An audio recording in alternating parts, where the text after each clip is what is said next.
کی جو electoral reforms ہم کرنا چاہتے ہیں اس کے بغیر فری اینڈ فیئر الیکشن کا تصور نہیں ہے. یہ ہم نے کب کہا کہ ہم اپنا الیکٹورل ریفارمز کے بغیر ہم الیکشن میں جانا چاہتے ہیں؟ میں نے ہمیشہ یہ بات کی ہے کہ جو مترامیم ہے جس سے کہ شفاف الیکشن کی گارنٹی ملتی ہو ان آئینی ترامیم کو ہم بروکار لائیں اور اس کے بعد بالفور شفاف الیکشن ہونے چاہیے. یہ ہمارا موقف ہے اور اس میں کوئی جھول نہیں ہے, کوئی اس میں کنفیوژن نہیں ہے. اور پھر جو عمران خان نے 3.5 پونے 4 سال میں جو تباہی کی ہے, معاش کی غربت کو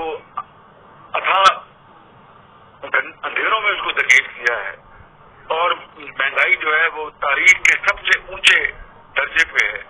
الحمدللہ ہمارا یہ پلان تھا اور ہے کہ ہم اپنی پوری ارب ریزی کے ساتھ عام آدمی کو دوائی علاج میں ان کو خوراک کی جو اشیاء ہے ان میں کچھ سہولت دیں. لوگ تو بیچارے پس گئے ہیں, غریب اتنی ماری ہوئی ہے کہ آج ایک وقت کی روٹی کو ترستے ہیں. تو یہ وہ ہمارا حق ہے, یہ آئینی اور پارلیمانی اور قانونی حق ہے ہمارا.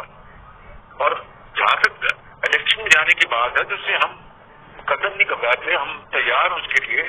لیکن جو ہمارا آئینی حق ہے اس کے اوپر تو کوئی سوال نہیں ہونا چاہیے.